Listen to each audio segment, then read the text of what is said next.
Welcome to Ethos Effect Podcast. Welcome to the Ethos Effect Podcast.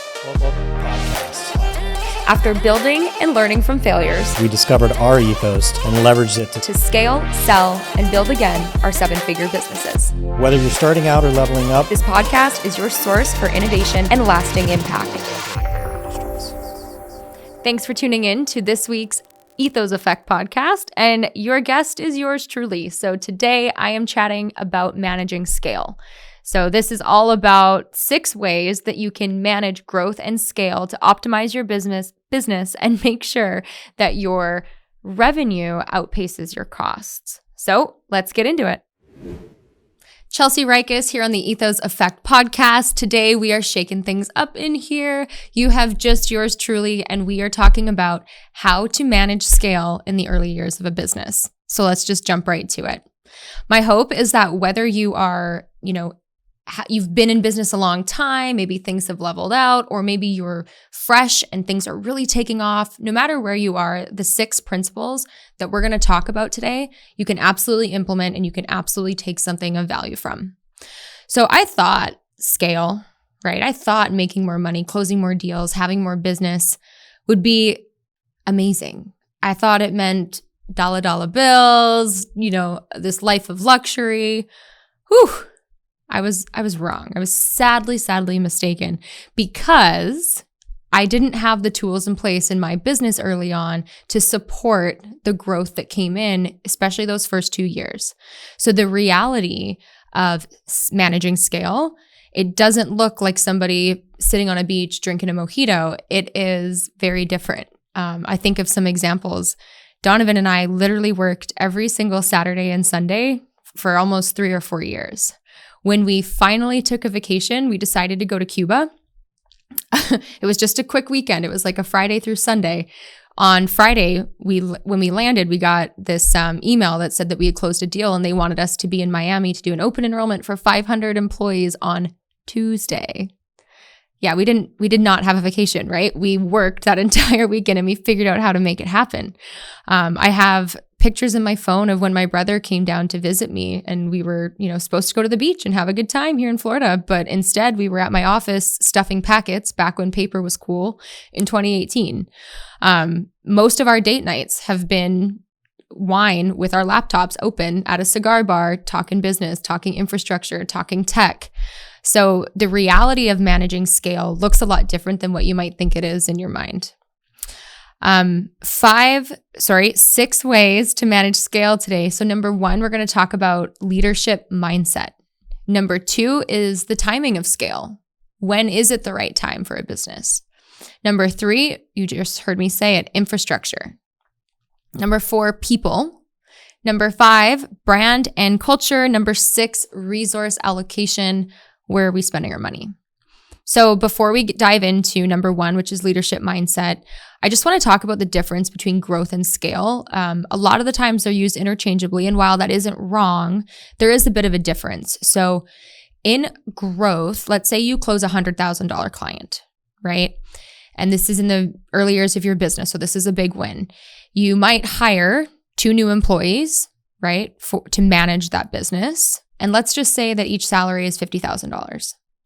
So you've added $100,000 in revenue, but you're absolutely breaking even on profit margins, right? And if you take into account turnover, you're already kind of screwed on that one. With a scale mindset, here's the difference. That same $100,000 client, instead of hiring 2 employees at $50,000 a year to manage the client, when you likely don't have the systems, the processes, the procedures, the tech to support them, right? Hence the turnover in that situation. Instead of doing that in a growth, in scale, you might invest $5,000, $10,000 into a software that automates part of the client experience. And because of that, you might only need 1 employee at $50,000. And because of that, you're now retaining $45,000 of that $100,000 deal as opposed to breaking even or losing. So that's the difference in making these scalable decisions. What that actually means is that your revenue outpaces your cost significantly. That's the difference with scale. But you need both to succeed. Obviously, you need the growth in order to scale. So, number one, leadership mindset. This is one of my favorite things to talk about. We actually talk about it a lot with our guests here on the Ethos Effect podcast. But more important than your sales, more important than your business acumen and your ability to, handle the finances and the strategy of your business, more important than all of that is your leadership mindset. So, your business is only as strong as your business leader mindset. And I don't want that to be confused with perfection. And, I work with a lot of women nationally, and there is a desire to be perfect. And a lot of the times that's mistaken for being a good boss or leading a good business or whatnot. There's absolutely no perfection when it comes to scaling. So any of my recovering or current perfectionists out there, drop that. That is not going to help you scale your business. It's going to hinder you, absolutely. So when I talk about a leadership mindset, I'm referring to a couple things. And this is going to sound a little aggressive, so, be easy on me out there. But you need a little bit of a superiority complex. You need the confidence in your ability to do this thing, and it needs to be so much bigger than all the bullshit that's going to be thrown at you every single day. Because honestly, the more that you grow, the more problems come. And if you don't have this innate belief that you are capable and you are the person to take on this challenge, you're already lost. That is a huge one. So having a bit of a superiority complex goes a long way. And those of you in sales probably already have this, so you should be able to transition okay. Number 2 is actions triumph emotions. This has been my biggest lesson when it comes to owning a business and really just being a professional in general. It doesn't matter how I feel. Today, for example, I kind of feel like shit, but guess what? I'm still here. I'm still talking about these things that I have confidence that I know because I've done it and I, can share with you. Actions triumph emotions. You might not feel like picking up the phone. You might not feel like answering that email. You might not feel like recording a video for LinkedIn. Doesn't matter. Imagine if all of your employees didn't feel like doing their job one day. Actions triumph emotions. So getting really clear on what those actions can be that deliver KPIs is of utmost importance. And flexibility. I'm a yoga teacher, so, that has a lot of meanings, but flexibility in be ready to pivot. You might think you have this amazing plan early on in your business, but shit happens and it happens fast. So you need to be flexible. You need to be willing and able to pivot quickly. Do not be one of those leaders that is so stuck on being right that they miss the opportunities in front of them. And then the last thing about a leadership mindset is you need to be willing to delay gratification. So it might be really tempting. You just closed a new deal. Let's go buy a new car. Let's go on a nice trip. Delay the gratification. Keep reinvesting back into what you're doing. And so part of this mindset is realizing that you are the catalyst for everything that happens in your business. And if your business is going to scale, it's time to take a hard look in the mirror. So this should happen pretty early on, because here's what happens if you don't take a hard look in the mirror. You're going to burn out. Your business is going to fail. You're going to hate it. You're going to go back to your 9-to-5 or whatever it is you were doing before you tried to go out on your own. You need to take a hard look in the mirror and you need to ask yourself, am I the bottleneck in my business? If all things are running through you and proposals are delayed, people aren't happy, employees are constantly waiting on things and approval. If you are that bottleneck, that is the biggest mistake and the biggest hindrance single-handedly to scale. Because again, you could have all the things we're about to talk about, all of that up like top notch. It doesn't matter. If you're the bottleneck, you will burn out, and people don't want that, right? Your employees don't want that. Nobody wants you to be the bottleneck. I know you think you're the smartest person, and you might very well be the smartest, most capable person to do a job, but you will not scale if that's your mindset.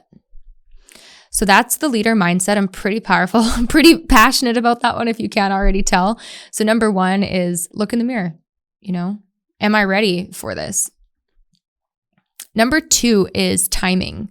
So I want you to imagine a hockey stick. I'm Canadian, so we'll use a hockey stick. That blade, right? So the part where you actually hit the puck, that flat part, those are usually 3 to 4 years, the first 3 to 4 years. And that is the blade, right? That's the growth that's happening. And then imagine where it curves up, that's the scale. So the first 3 to 4 years are just as important as the scale. And it's often overlooked, right? Like everybody wants to talk about the scale and that part of the process. But what you need is that blade, that those 3 to 4 years where you've gotten super clear on your processes and your procedures, your tech stack, your culture, your brand, who you guys are, how you hire, how you fire, all of it. And that has to be determined in the blade part. Otherwise, the scale is just not going to happen. So ask yourself, all right, if there's this hockey stick, where am I right now? Where am I actually on this scale? So super important is infrastructure. Let's just say tomorrow you find out that you've landed 7 new clients, right? And, depending on your business, that may or may not be a lot. But let's just say each client is somewhere between $100,000 and $500,000 in revenue, right? That's a good chunk of business. And all of them want to close on the same date. What happens to your people? What happens to them? What happens to you is all determined on your infrastructure. So your infrastructure is going to be the operational base within your business that's linking the organization's goals with the people, with the processes and the tools to sustain and build profit. Sounds super fancy, but just think about it when you've traveled. Maybe you've gone somewhere else in the world, probably not here because we absolutely have a good infrastructure in this country. But maybe you've traveled elsewhere where public transportation isn't readily available. The water isn't clean enough to drink. The roads don't make any sense. The Google Maps doesn't even work. That's the infrastructure. So imagine what the infrastructure looks like in your business. Do you have highways with tolls or do you have dirty water? So we're going to dive in a little bit more into the most important piece of infrastructure, which in my humble opinion is your tech stack. So if you have 50 different systems that your employees need to log into on a daily basis to try to do their job, that's probably not the most efficient way to do things. So when we're talking infrastructure, we're going to talk tech stack, processes and procedures, and automation, which is a super popular word right now. So tech stack optimization. I have in front of me here a list of a few, and literally I put this list together in like 3 minutes. And there's probably 20 different programs that most businesses are going to need. So if you offer employee benefits, you obviously need a benefit administration portal. You probably have a password manager. You need a phone system. You absolutely have a CRM, your client relationship management software. You probably have accounting software. You probably have payroll software. You probably have human resource software and project management software, your website, your SEO, your AI tools, your social media, your marketing, your sales software. How are your sales teams showing their lead flow and their closed deals and the revenue projected? And how does your customer service team know it's coming in, right?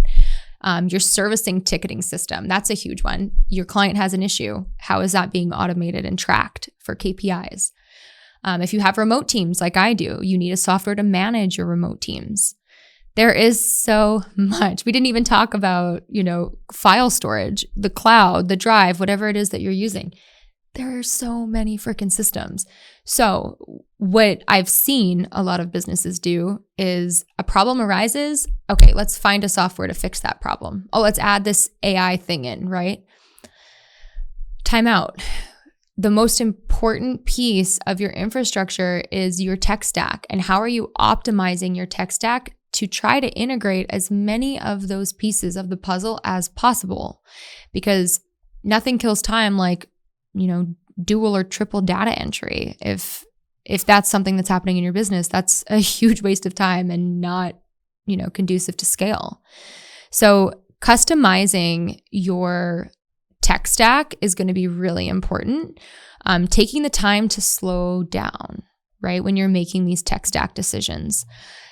What I believe to be like the backbone, at least in my business and the businesses that I've seen under the hood on, is the CRM, the client relationship management system. So for us, this is not an ad for Salesforce by any means, but we use Salesforce. And before we had Salesforce, I'll share a quick story. This was my first mistake, like classic scaling mistake, year one of my business. It also resulted in my first business lawsuit, which I say this and I'm sure it's an unpopular opinion, but I'm like, do you really own a business until you've been sued a couple times or you've sued somebody? Like, unpopular opinion, I know. And if Donovan was here, he'd be like, you shouldn't say that out loud. But anyways, I made a really bad decision the first time that I chose a CRM. And I'm not going to name the vendor, obviously, but what happened was it's on me, picked a CRM, and I picked one based off what the salesperson told me. I got a quick demo, not really anything special. Didn't get to play with it on my own. I rushed the implementation timeline because we were growing so quickly and I needed something immediately. And hint number one, don't sign long-term contracts. I signed a 3-year contract with something that I would have no idea if it worked or not. So long story short, we outgrew this software within 3 months of having it. And one of the biggest problems was it was designed to be like a traditional broker software, right? Like most of probably 90% of the brokers out there could use this software, use it well, use it effectively. It would work really well for their business. Because we do things so differently with our custom healthcare plans, we couldn't use that system at all. We had to literally build our own. So when we ended up, by the way, if you're wondering, the lawsuit never happened. Everything was fine. We got out of our contract. However, my lesson in that was do not make decisions too fast. Do not sign long-term contracts. Ask for a demo, but ask for access for like 24 hours so you can actually play around and see how things work versus just watching the salesperson on a 30-minute Zoom show you how, their version of how great this product is. The other thing, so with this new CRM, the big thing is that it's customizable. So I have an integration into it that allows me to customize it based on my custom healthcare plans, which, as you know, all those custom words, there's a lot of customization happening. So the software that I use, because I'm being transparent on all of that, so it's Salesforce, right? And then I have a benefits guide plugin, which allows me to customize that. So number one on your infrastructure, your tech stack, they need to work together and they need to be customizable and grow with you over the long term because most of the time the tech is a heavy investment. So if you end up having to sign a 3-year contract to get a rate that's, feasible for you, just make sure that the software has the ability to adapt and evolve and grow as your business needs change. And again, take your time, do the onboarding correctly when it comes to your CRM and it comes to your tech stack. Something that's really cool about doing this right. So this specifically, using the CRM software and using it right, getting the right one in place, building it to the exact workflow of my own business has helped immensely. So instead of me needing to, let's say I want an update on a client, I don't need to ask anybody. I can literally log in. I can look and see, okay, we've got these 10 ticket items open. It's with regards to XYZ. It's at this point in the workflow process for a renewal or whatever it is. Every single thing, I have full transparency into my business. I can see how quickly are we as a team responding to emails. I have KPIs that I can track because I have a system that works that I customized according to the needs and the values of my own business. So that's a little bit on infrastructure. Make sure it all talks somehow. And I know that integrations are expensive, but they are worth it. Do not sign long-term contracts and have the ability to customize as you grow. So with the tech stack, you can have all the tech in the world and you can have this amazing infrastructure and this great CRM.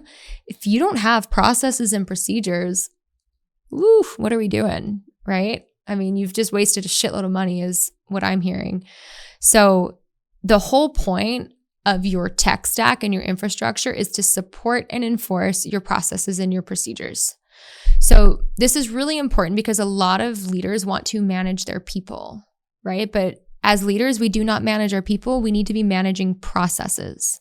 So taking the time to dig into what are the exact processes and procedures, SOPs, for every single thing that an employee would possibly need within our business to do their job and do it well, right? Taking the time to build that. And honestly, I mean, that process for us, it's ever evolving as we continue to add new services and as the compliance and industry changes, for sure. But that initial like, okay, I am going to document everything because I cannot be the bottleneck in my business anymore. That was about a year-long process. So I want to share a technology. It's an AI technology that has allowed that process as we've scaled to be a lot more efficient. It's called Scribe AI. And what it does is it's actually going to capture your screen as you are doing the thing that you want other people to do. And it actually spells out step 1, step 2, step 3, just based off of what you do. You do not need to record yourself. You do not need to verbalize the instructions. An entire SOP is created just off of a screen record. So that's been really neat. And we will put those Scribe AI SOPs into Salesforce as employees come up on things that they might not have done before. So utilizing AI, utilizing technology to streamline some of those processes is a really good thing. I also recommend if you're reading this and you're kind of on the front end of the processes and procedures, make it a team effort. Make everybody a part of the process of documenting, reward them for it, incentivize them for it. And even if you're an established business and you feel like you have really good processes and procedures, I highly recommend that you encourage your team to always look at them, evaluate them, offer feedback, because things are changing. And if you are still, and I see this with my competition constantly, they've got the same proposal that they've had from 20 years ago and the same background, the same benefit guide template, the same, this is what we do. This is what we've always done. This is how good we are.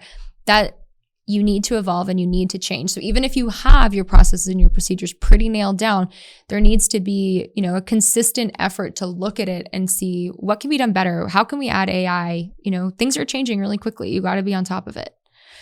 So the implications, right, of having really good processes and procedures, and this is where I've been able to scale our business more than other areas, is because our processes and our procedures are so tight, I can bring in, let's say, a lower salaried employee who has less experience, but they're going to be able to access everything they need in my software, in my tech stack, to do the work of somebody making more than them.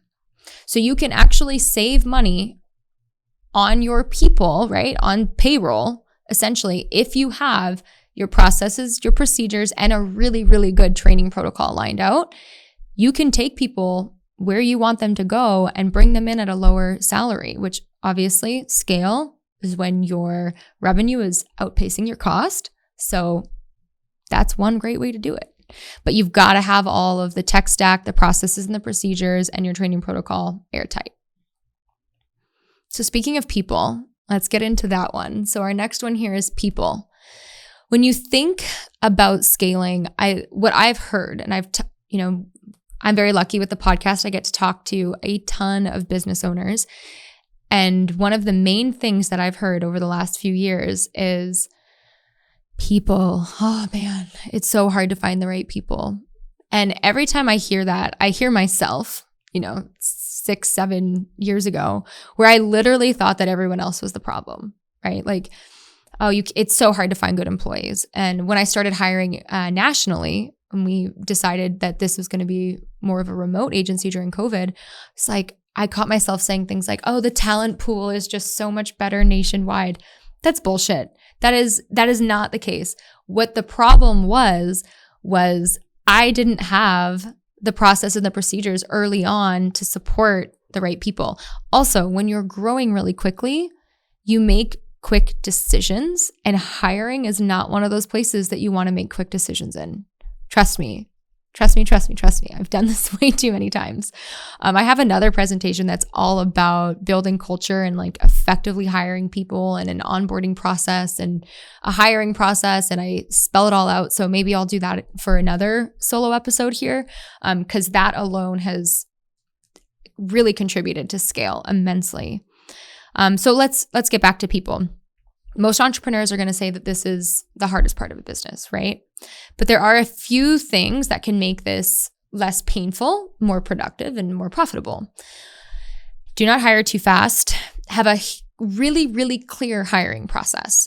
So I created a 5-step hiring process that removes emotions and protects me from myself. Because guess what happens when you put a natural salesperson in front of other salespeople, if that's the role you're hiring for? You guys are trying to sell each other, right? Like, it's dumb. It doesn't make any sense. I also tend to really want to help people, and I think a lot of our listeners would probably agree. Like, you have a natural desire to grow people and help them and watch them succeed. That isn't helpful in the hiring process either. So I created a 5-step process that has removed emotion, and it uses technology. So I use Test Gorilla, if anyone's curious, for skill assessment, because I have a question for all of you, and I wish I could see your responses, but how many times have you asked somebody, how are you with Excel? Oh, I'm an expert. Okay, great. You move on, right? You hire them through their 4-week training, and you give them an Excel project, and it comes back and they're like very clearly not skilled or advanced in Excel whatsoever. If you have critical skill sets, like one of ours as an account executive when you're working with self-funded health plans is the ability to manage and analyze data. So yes, you need to be an expert in Excel, like no ifs, ands, or buts. So I've started including for those specific roles skill assessments that are absolutely imperative to the job. And then what I do now is, now that we have people who, scored in the 95th, 97th percentile, they absolutely crushed it. We use those as the markers for bringing new people in. So we have a actual skill set assessment. We have a culture assessment. So this is super cool. There are companies out there that you can take a culture assessment yourself as like what kind of a leader you are. Obviously, we had Donovan do it too. And then you create sort of like an avatar for what roles you're hiring. And then when the candidate takes the test, it's going to compare it to you guys. And it's literally going to say, under your leadership, this person will be XYZ, whatever. These are the things you need to look out for. These are the possible strengths, possible weaknesses. These are questions you should ask to, further dive in on, do they really have follow through? But hiring also according to values is super, super important. So if you don't know your values, which we're going to talk about next, you don't know what kind of people you're hiring. You're just going to bring in anybody that you think can do the job, and it's going to bite you in the ass. Again, all of this is from experience. I hope that I've made that clear and that I'm being as humble as I intend to be, because everything that I've learned in this is because I've made the mistake 3 to 10 times and cried a lot about it. So, all right. So have a good hiring process. When the talent enters your company, just like you have a workflow for your clients, right? Just how you have a customer experience module or whatever it is in your business for your clients, you need to have that same thing for the talent that you bring into your company. So training is so important. You know that there's a stat out there. Employees know within the first week whether or not they're going to be there for more than 3 months. In the first week. So if your first week is like, hey, you're just going to shadow Cynthia over there, and then, we'll check in on Friday, and here's your Google password, and here's your employee navigator login, and yeah, let us know what you need. Whew. That's not training. That's not onboarding. You want to, again, I have another presentation on this, and if anybody's curious, I'm happy to share it. But we literally have every single day for the first 2 weeks mapped out, like hour by hour, with breaks, obviously, lunch breaks, all that kind of stuff. But you need to have a very structured, very intentional training process. And in that training process, they need to be giving you feedback. So part of developing a culture is developing a culture of feedback, because you do not want people to be afraid of feedback within your company. If they're afraid to make a mistake, if they're afraid to be told that they're doing something wrong, if you're afraid to be told that you're doing something wrong from your employees, it's time to really reevaluate your culture, because if you haven't noticed, since COVID, there's a huge trend and a huge shift towards empowering of employees, right? Like it's not it hasn't been for a long time, and we've never operated this way, but the traditional employer-employee relationship, it doesn't look the same as it did 5 years ago. And with that, there comes a lot of intentional culture building that comes through asking for feedback. We have a framework that we use and I teach it to others on how to give your employees feedback and how to get it. And it literally starts in the training and onboarding process. So that's also a presentation for another day, but pretty passionate about it. Last thing on people, you got to give them purpose. I can't tell you how many people I talk to that are like, I'm looking for a new job because the person ahead of me, right? Like that next role, they're only 2 years older than me, or it's the son of the owner or whatever it is, but they feel like their development is capped. That is the quickest way for people to leave. They're going to learn and take as much as they can from you, and then they're going to go somewhere else where they can skill up, level up. So the purpose piece, making sure their purpose is aligned, which you can do in the interview process. You can get really clear on people's values and make sure that it matches the company values. And telling people exactly who you are is super important. And that's actually getting to our next point, which is brand and culture. Your company, your value proposition, yourself are not for everybody. And that's okay, right? We realize this quickly when we're in the dating process or, that on that kind of friendship, romantic side of our life. But in business, the exact same thing is true. So showing your potential people, who are you? Who is the business? What problems are we solving? What do we care about? What do we not care about? Are we creating big lasting impact in the world? Are we mission driven? Like, who are we? What are we doing? Why are we doing it? It sounds so basic. And I'll share with you and be completely transparent. Donovan and I completely underestimated the power of this the first 3 years of our business. We were really in like get shit done mode, acquire, retain, bring on new talent, grow. We had a focus on processes and procedures, but sure as shit did not have a focus on culture. And again, that one came right back to bite me, where. So here's what we did. We invested really heavily in coaches for building brand and culture. And that's where I've learned most of this and, the last 4 or 5 years of implementing it. So what you see, if you can see the screen, I have a sheet or like a kit that I send out to potential recruits. And it literally in there spells out exactly who we are. So, it says a bunch of cool things about us, but it says like, we enjoy a good fight and we love to win. Disrupting the benefits industry has motivated us immensely. Because of this, we come off as intense, and that's okay. Our intensity leads us to be direct with our clients and have high expectations on them and ourselves. Guess what? I got feedback when people left in the early years that we were intense. Now I know that's who we are, right? And like, it's hard to like realize that for yourself. So building that culture of feedback, even when employees are leaving, getting that feedback is so important. But now that I know we're intense, I'm going to tell everybody we're intense, because if you don't like an intense environment, then this probably isn't for you, right? And it's better to know that now than 2 months into the role. The other thing that's in here, we believe in something bigger than just revenue. And that if we're going to do something, we're not only going to do it well, we're going to fucking crush it. And it actually says that in here. And obviously if you listen to the podcast and you know me, I'm Canadian. I cuss a little bit. Yes, I know. Whatever your opinion is on it, I know. But that's who I am. And therefore, I'm going to show that to potential recruits because that's a part of what we do. We're fun. We swear. We make shit happen. Like that is our culture. We're always up to something bigger. We're always improving. So if you can tell people who you are ahead of time, you can use that in your hiring process, in your branding, in your purpose, in your people development, in all of it. It is critical for infrastructure. Values.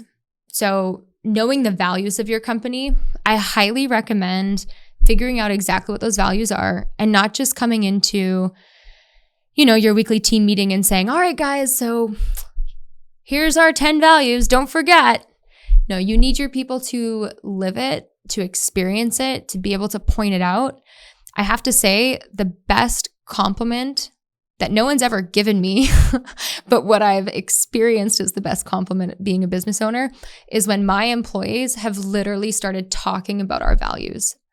Like I had an employee literally say, oh, well, that vendor is not consistently excellent. They're not trying to improve processes constantly. They're trying to get us to do the same thing they've done for 5-10 years. So when your team is speaking back your values, then you're doing a really good job communicating them. So, but getting super clear on your values, and then how can you integrate that into your culture? One way that we do it is through a weekly wow.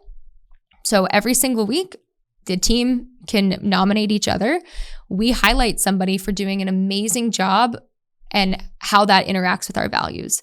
So for example, last week we had one of our employees, Mickey. She was helping an employee with this billing issue. The provider's office coded it the wrong way, and he was overcharged almost $1,500. He tried to fight it on his own for a couple months. He got a text message from us, just a proactive one. He responded to it. Now we've been helping him for the last few weeks, and finally it's been resolved. The provider responded. He's got his $1,300-ish back. Pretty awesome.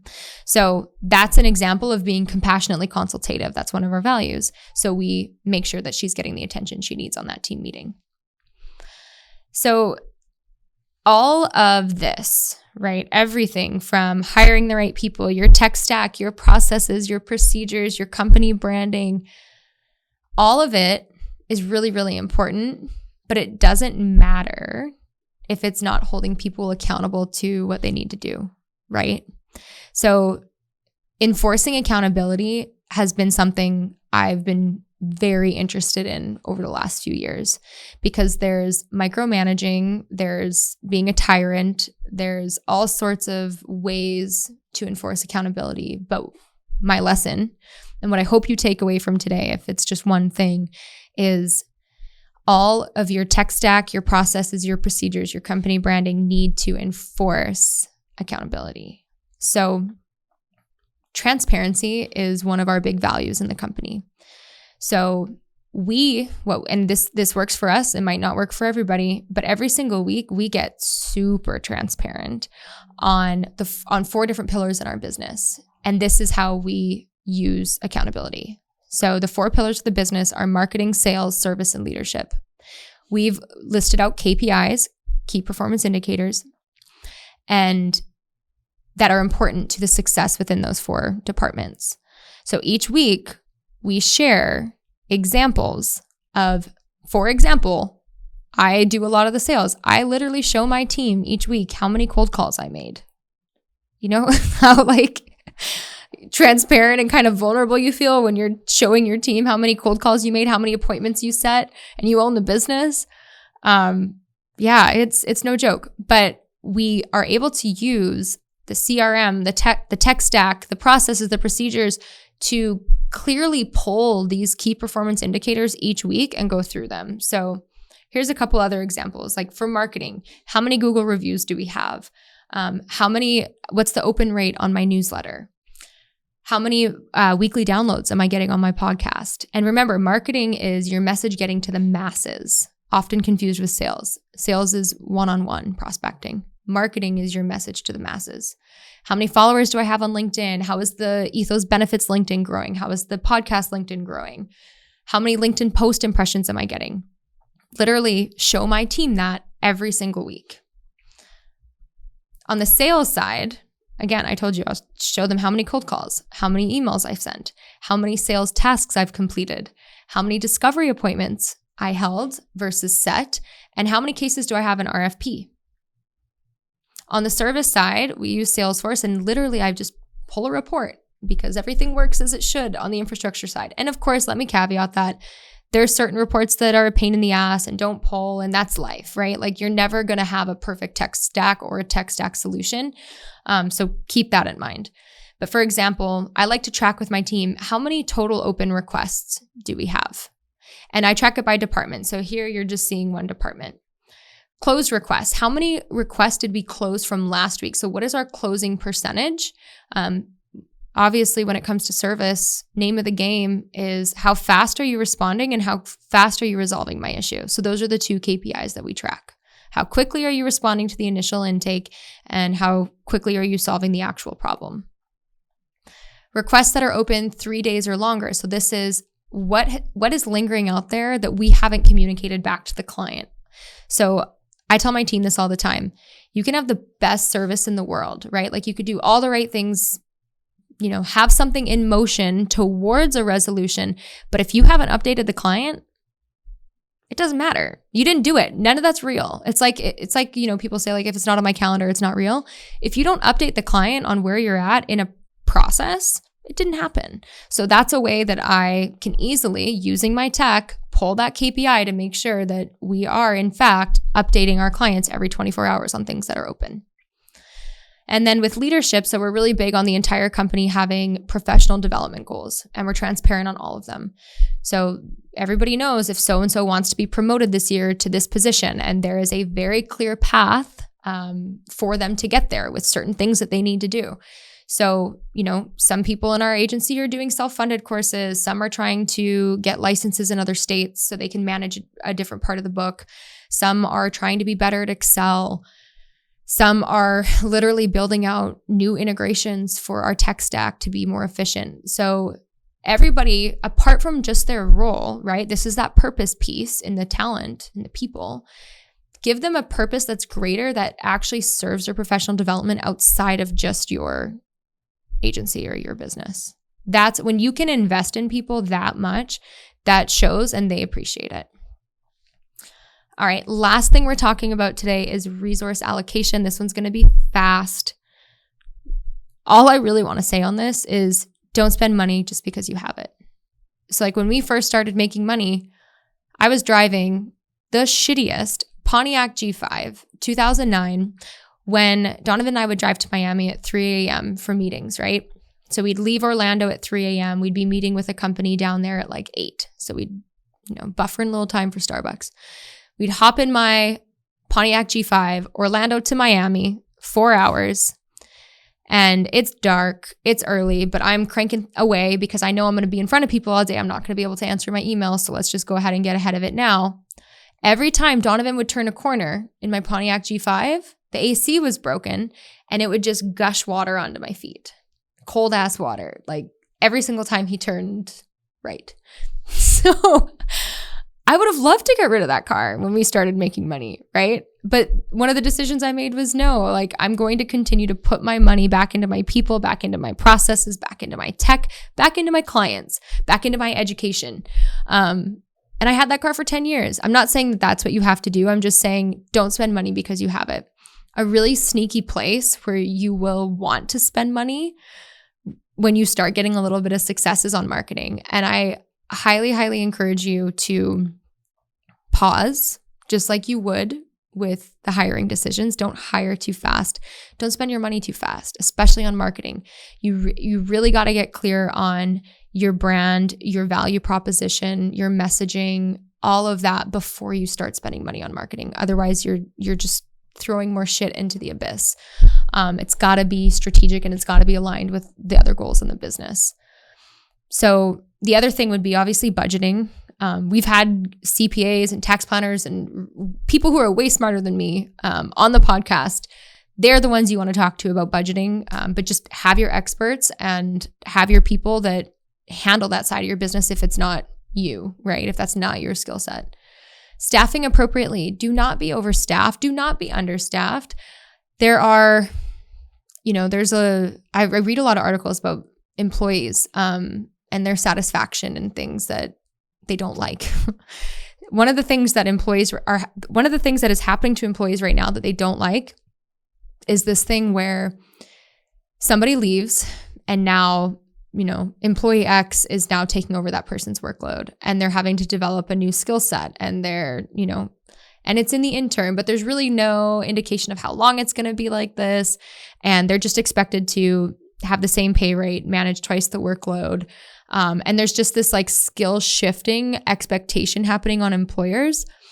But if you're staffed appropriately, if you have the right processes and the procedures and the training and all the things that we've talked about today from an infrastructure standpoint,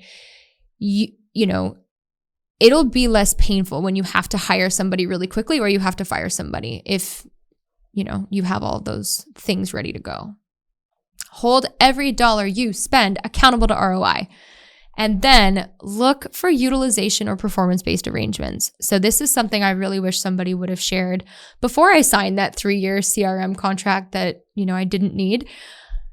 If you can make arrangements where it's phased.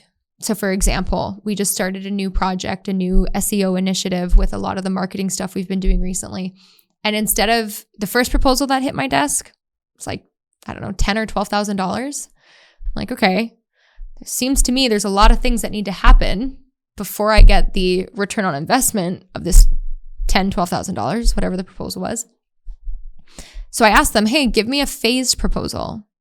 I want to pay, I only want to give you $2,000. What can you get done on the way to this, $12,000 product? What can you get done for $2,000 in the next month? Oh yeah, that's a great idea. Here's a phased proposal. We've got 3 phases.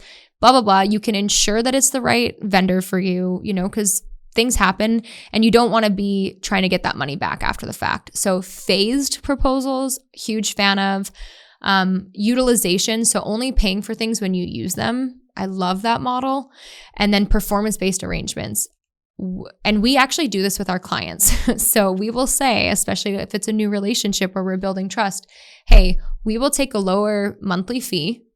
But if we save you over this amount, there's like a bonus or like a performance-based arrangement compensation built into it.